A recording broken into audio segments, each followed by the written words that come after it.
أعوذ بالله من الشيطان الرجيم بسم الله الرحمن الرحيم يا أيها الذين آمنوا إنما المشركون نجس فلا يقربوا المسجد الحرام بعد عام هذا وإن خفتم عيلة فسوف يغنيكم الله من فضله إن شاء إن الله عليم حكيم صدق اللہ العظیم۔ اے ایمان والوں، مشرک جو ہیں سو پلید ہیں، سو نزدیک نہ آنے پائیں مسجد حرام کے اس برس کے بعد، اور اگر تم ڈرتے ہو فقر سے تو آئندہ غنی کر دے گا تم کو اللہ اپنے فضل سے اگر چاہے، بے شک اللہ سب کچھ جاننے والا حکمت والا ہے۔ مشرکین کے حوالے سے اللہ رب العزت فرما رہا ہے کہ مشرک جو ہے وہ نجس ہیں۔ اب وہ یہ کہ سن 8 ہجری میں مکہ فتح ہو گیا، مسلمان طاقت میں آ گئے اور مرکزیت انہیں حاصل ہو گئی۔ اس سے اگلے سال 9 ذی الحجہ کو جناب نبی کریم صلی اللہ علیہ وسلم نے حضرت ابوبکر صدیق رضی اللہ تعالیٰ عنہ کی نگرانی میں ایک وقت حج کے لیے بھیجا مدینہ منورہ سے۔ یہ حضرت ابوبکر صدیق رضی اللہ عنہ کی نگرانی میں گیا۔ اب اس دوران یہ آیات نازل ہو گئی، یہ جو متعلقہ آیات ہیں یہ نازل ہو گئی۔ برات کی آیات تو پہلی نازل ہوئی، برات من اللہ و رسول، پہلی برات ہو گئی تھی۔ اب جب یہ آیات نازل ہوئی تو آپ علیہ السلام نے حضرت علی رضی اللہ تعالیٰ عنہ کو بھیجا کہ بھئی جائیں اور جا کر اعلان کروا دیں کہ اس مختلف اعلانات کے، اور ان میں سے ایک یہ تھا کہ اس سال کے بعد کوئی مشرک بیت اللہ نہیں آ سکتا، اور دوسرا اعلان یہ تھا کہ بھئی یہ جو ننگا طواف کرتے ہیں اور تالیاں بجاتے ہیں پھرتے ہیں، یہ کھل کر بھی نہیں ہوگی اس کے بعد۔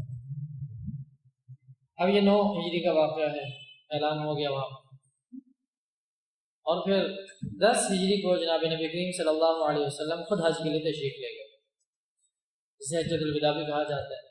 آپ کے ساتھ صحابہ کی ایک بڑی جماعت تھی۔ اس دوران کوئی بھی مشرک حج کے لیے مکہ نہیں آیا کیونکہ اعلان ہو چکا تھا پہلے۔ اور ایک بات پہلے بھی میں نے عرض کی تھی کہ اس موقع پہ یہ بات بھی واضح ہو گئی تھی کہ حضرت علی رضی اللہ تعالیٰ عنہ جناب صدیق اکبر رضی اللہ تعالیٰ عنہ کی نگرانی میں کام کریں۔ جب یہ پیغام لے کر پہنچے حضرت علی مکہ میں، اور حضرت ابوبکر نے پوچھا کہ بھئی یہ جو آپ اعلان کریں گے کہ یہ کام آپ میری نگرانی میں کریں گے یا میں آپ کی نگرانی میں کروں گا؟ اعلان آپ کریں گے اور میں آپ کی نگرانی میں سارے کام کروں گا۔ حضرت علی نے فرمایا نہیں، کام آپ کا ہوگا، اس وقت بھی یہ جو وفد ہے اس کی سرپرستی آپ ہی کریں گے، میں آپ کی نگرانی میں رہ کے کام کروں گا۔ تو اس وقت بھی ایک بات واضح ہو چکی تھی کہ حضرت علی رضی اللہ تعالیٰ عنہ حضرت ابوبکر صدیق رضی اللہ تعالیٰ عنہ کی نگرانی میں رہ کر کام کریں گے۔ تو اس سے بھی حضرت ابوبکر رضی اللہ تعالیٰ عنہ کی فضیلت حضرت علی رضی اللہ تعالیٰ عنہ کے اوپر واضح ہے۔ یہ بات بھی یاد رکھیں کہ حضرت ابوبکر کی جو فضیلت ہم بتا رہے ہیں حضرت علی رضی اللہ عنہ ایک مقام اور مرتبے کے حساب سے ہوتی ہے۔ یہ صحابہ کی جہاں تک آپ علیہ السلام نے ایک ترتیب کے ساتھ ان کی وضاحت کی ہوئی ہے، جیسے خلفائے راشدین ہیں، حضرت ابوبکر صدیق رضی اللہ تعالیٰ عنہ، پھر اس کے بعد حضرت عمر فاروق رضی اللہ تعالیٰ عنہ، پھر حضرت عثمان رضی اللہ تعالیٰ عنہ، پھر حضرت علی رضی اللہ تعالیٰ عنہ، تو ان کا اپنا ایک مقام اور مرتبہ ہے۔ جزوی فضیلت کسی کو کسی کے اوپر حاصل ہو سکتی ہے، ایک ہوتا ہے کلی فضیلت۔ کلی فضیلت حضرت ابوبکر صدیق رضی اللہ تعالیٰ عنہ کو حضرت علی رضی اللہ تعالیٰ عنہ کے اوپر حاصل ہے۔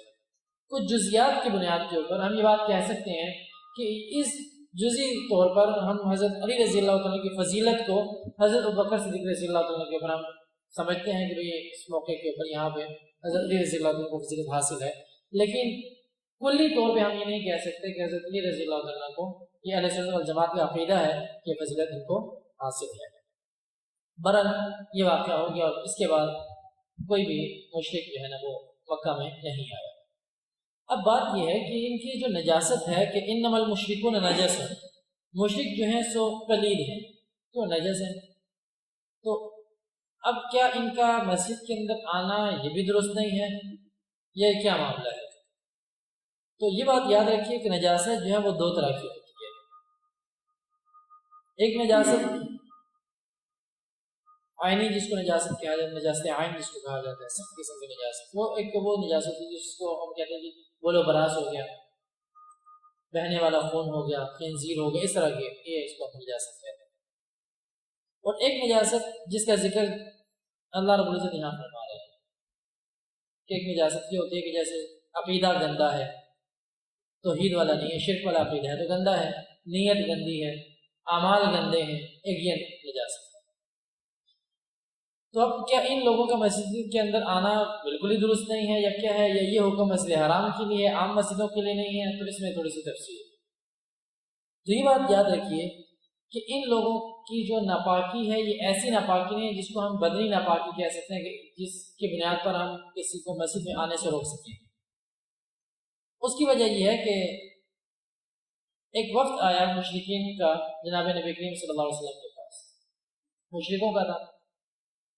آپ علیہ الصلوۃ والسلام نے انہیں مسجد نبوی کے اندر ٹھہرنے کے لیے کہا، اور خیمے لگائے ان کے لیے، مسجد نبوی کے صحن میں خیمے لگوا دیے، وہ یہاں رہیں گے۔ صحابہ نے عرض کیا اللہ کے نبی یہ تو نجس ہیں، ناپاک ہیں، اور ان سے آپ یہ مسجد میں رہیں گے، یہ کیا سمجھ نہیں آ رہی بات،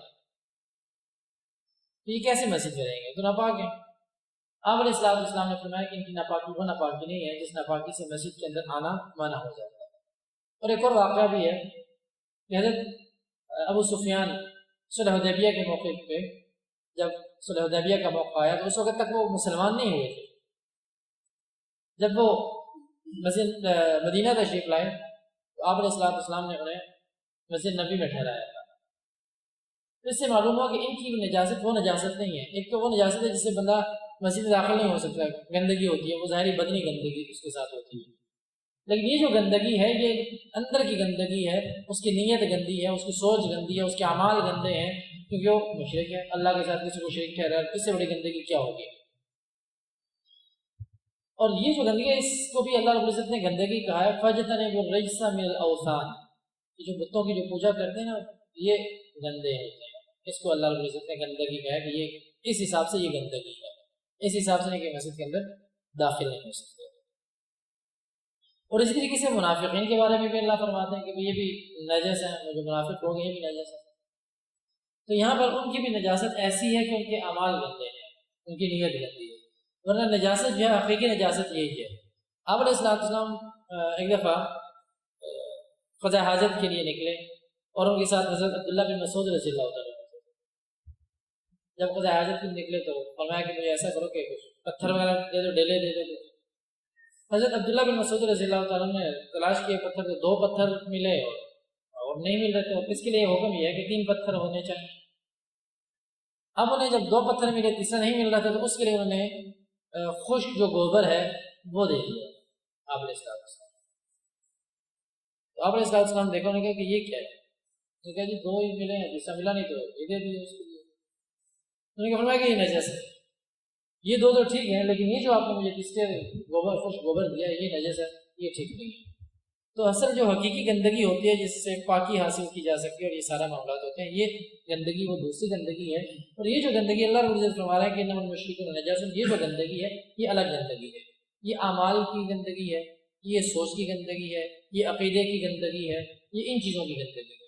تو آگے اب یہ ایک اس سے اگلی بات دیکھو کہ فلا یقربوا المسجد الحرام بعد عامهم هذا، یہ سو نزدیک نہ آنے پائیں مسجد حرام کے اس برس کے بعد۔ اب یہ جو حکم ہے یہ صرف مسجد حرام کے لیے خاص ہے یا یہ حکم عام مساجد کے لیے بھی ہے؟